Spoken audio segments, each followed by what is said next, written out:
Hello guys, welcome back to my channel, Macarius, and today we're gonna talk about the new update of the counter site. Without further ado, let's jump right into it.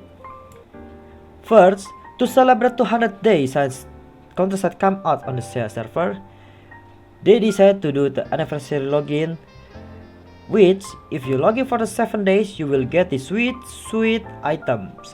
For example, if you login for 4 days, you get quartz for 1000. If you login for 5 days, you get the set binary, which you can change your option gear to become a combining skill. And then on the 6th day, you get the classified ticket, which you can do the classified requirement. Then on the 7 days, which we are waiting for, the testimonial SSR, which this ticket contains of so many useful SSR units. If you are new player, this will be really useful. If you are veteran and you don't have one of these units, just pray you will get one of this. And for me, the best thing, if you are new player, you need to get Nanara Chifuyu or Shaolin, Karin Wong, Yang Harim, Gayun, Kyle Wong, our Queen Rosalia Rifrede, Yumi, and the last Ains and Zui. The 200-day celebration also released the new banner, which you can pull this particular 6 unit for free. Nana Chifuyu, Lumi, Gayun, Elizabeth Dragon, Yumi, and Esterosa. If you are veteran player, maybe it's quite boring because all these 6 is the early unit that you can get. But if you don't have one of these units, then maybe you can try and get your newly unit.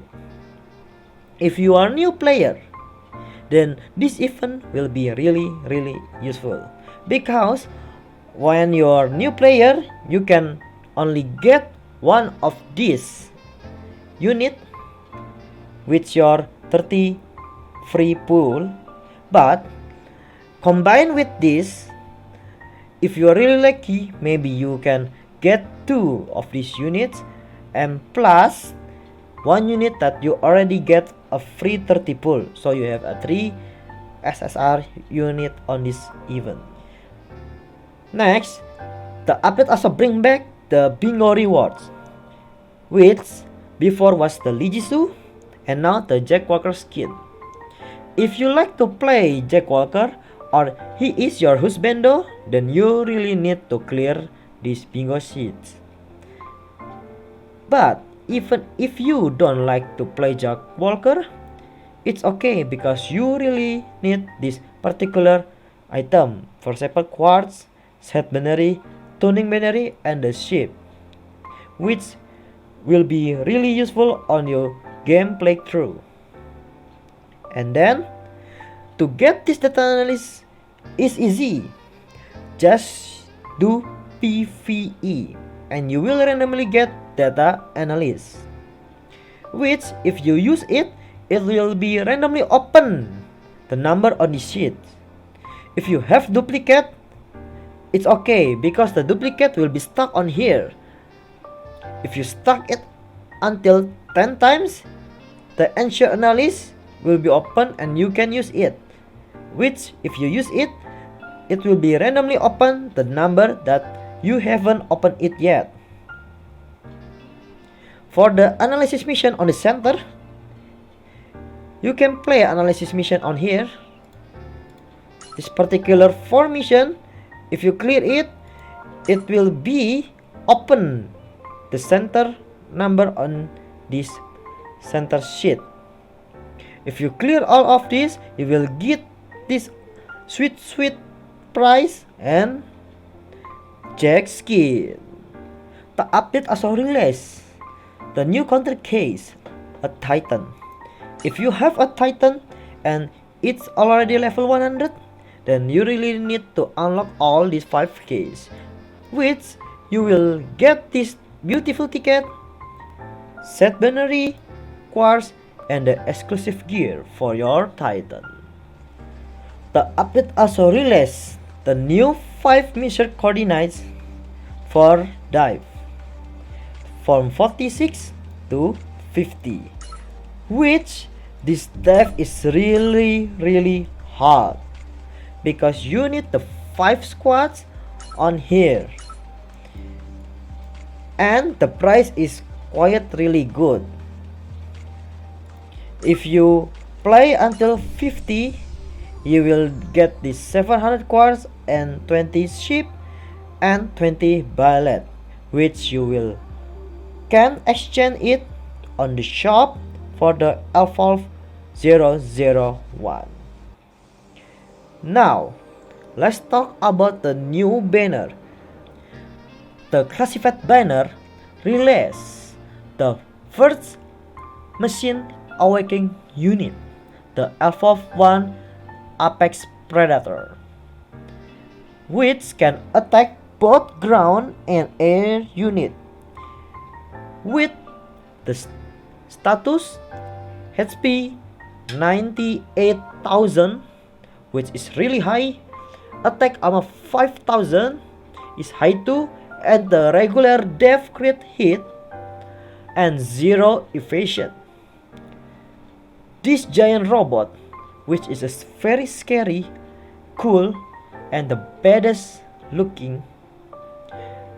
If you are machine collector, then you really need to pull for this machine. Just look at this giant machine gun and this giant launcher.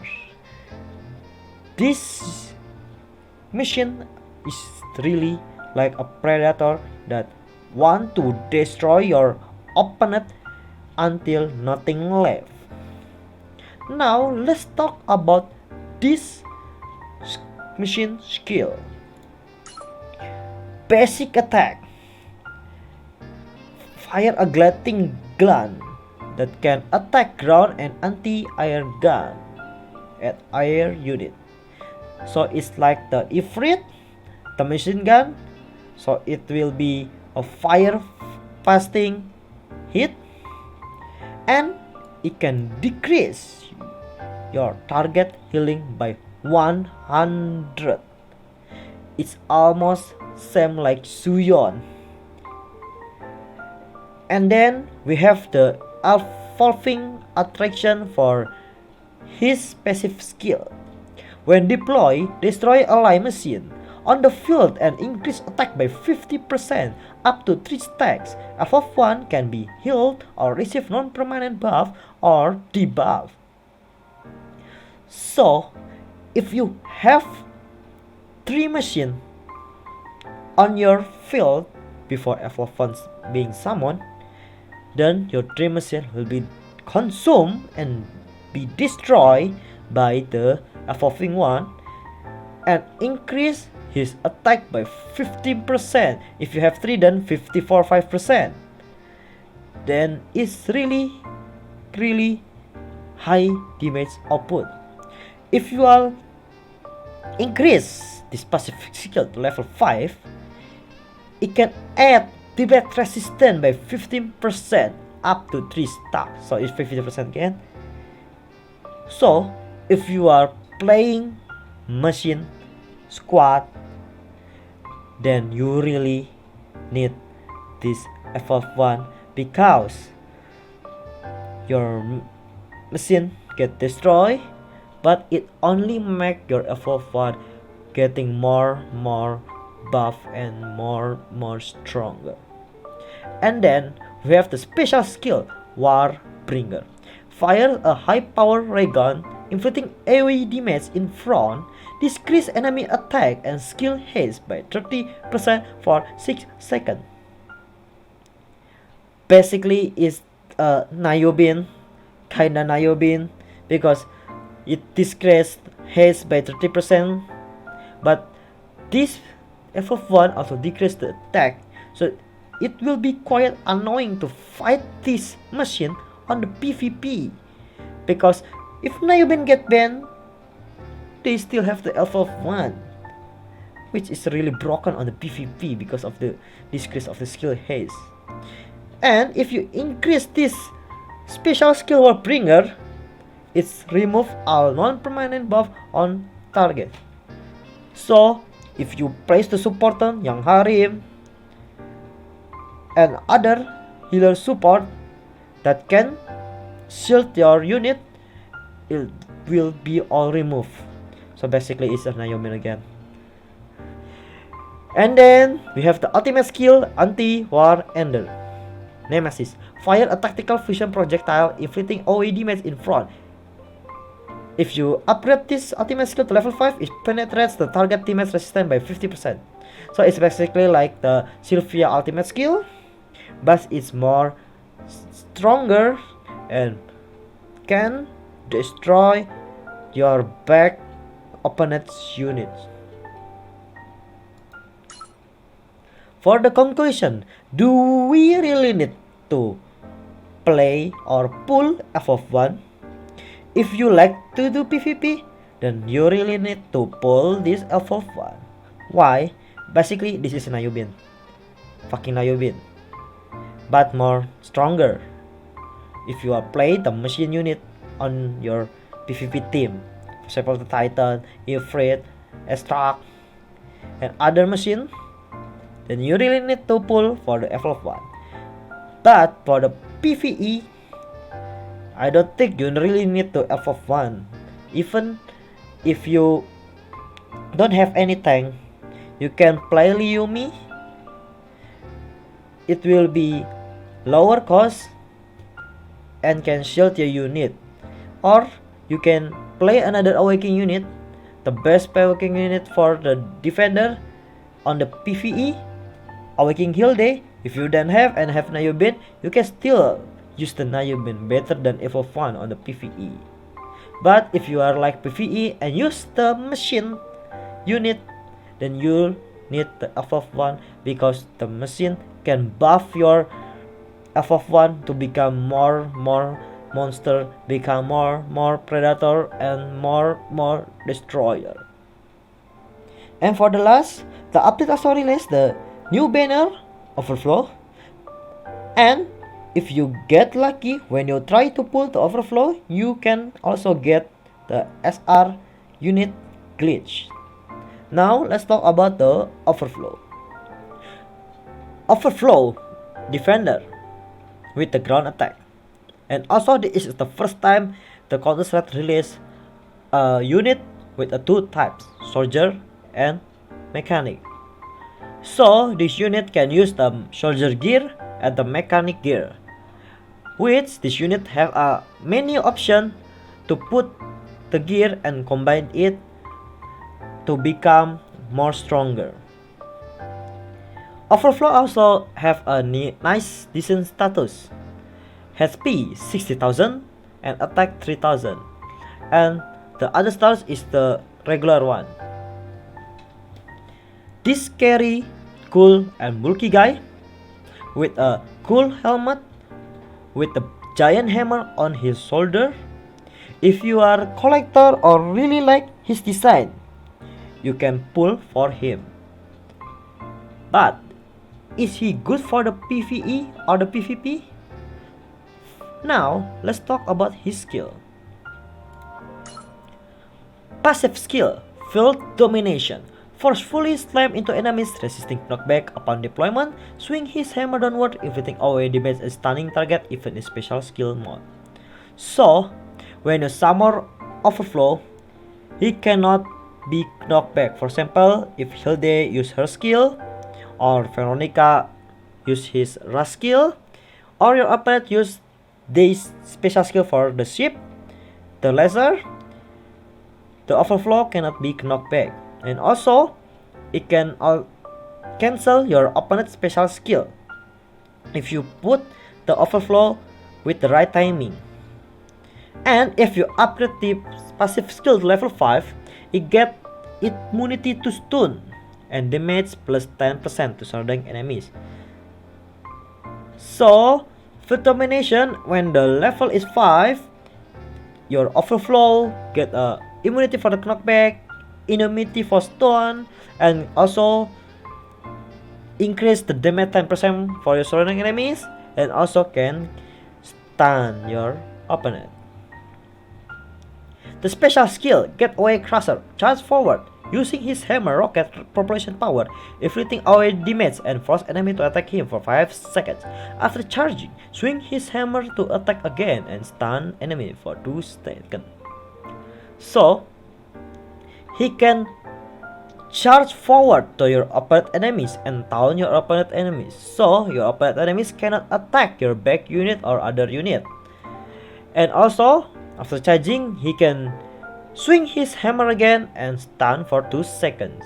If you upgrade this particular skill to level 5, the charge attack also decreases your enemy attack by 25% for 5 seconds, and also your stun get increased to 3 seconds. So basically it's a really useful skill because it charge can decrease your enemy attack, can taunt, and can stun. It will be really helpful for your unit because it's a really like a good role for tank, and your back unit will be safe because of Overflow. And then for the last skill, passive skill, Overwhelm. Use the weight of his hammer to shock enemies. Basic attack stun enemy for 2 seconds. This effect cannot be reactive in 10 seconds. If you upgrade this skill, he get crit damage resistance by 75%. Which is, maybe it will be quite useful because it doesn't show much for the crit damage resistance. But for the stun, it's really useful because passive skill, special skill, and his last skill all can stun. So on the PvP or the PvE, your opponent will be always get stunned because the Overflow. So for the conclusion, for the PvP, Overflow is a really good unit because he can taunt, decrease enemy attack, it cannot be knocked back, immune to stun, and all these 3 skills can stun your opponent. So it's a really good for defender role to have all these skills. For the PvE, your enemy will be get play by the Overflow because of the stun, the charge forward, the taunt. So your back unit can deal damage from the back and destroy your enemies and clear the stage.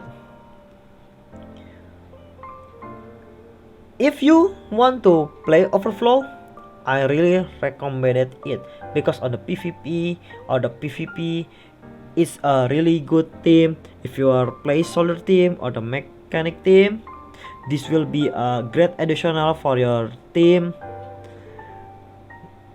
So basically, I really recommended you to pull for Overflow. Now let's talk about the glitch. Glitch is a striker unit with all around attack. And same with the Overflow, he got a 2 types, soldier and mechanic. He got a quite regular status. And for his design, he like a soldier with the flame tower or the potion gas. And for this, is this like a blade, like a flame blade. Is he good for the PvE or PvP? Let's talk about his skill first. Passive skill, Optical Jammer. Using cutting edge equipment, enter stealth for 12 seconds upon deployment and increase evasion by 100% for the passive duration. So your opponent cannot detect the glitch because he entered the stealth mode. And your opponent can also hard to hit him because he get evasion by 100%. For the stealth, if you meet the Alex will be hit you because Alex have a stealth detection. So it's not quite good if you fight Alex with glitch. And also if you upgrade the passive skill to level 5, it get incoming roll affected damage minus 100%. So if you fight a sniper like a Shaolin will be hard to kill glitch because the roll affected at the elevation 100 and also the stealth. For the passive skill, Iron Melter. Swing a good flash that recharges every 5 seconds, inflicting AoE damage in front 3 times, also inflicting additional damage on mechanic by 1% of max HP with each hit. So, basically, if glitch gets summoned for 5 seconds, his good flash will be recharged and can hit your opponent on the front 3 times. And also, if your opponents are using the mechanic unit, then it will be get additional 1% of max HP. So it will be quite good if you partner it with the Regina and fight against the mechanic team.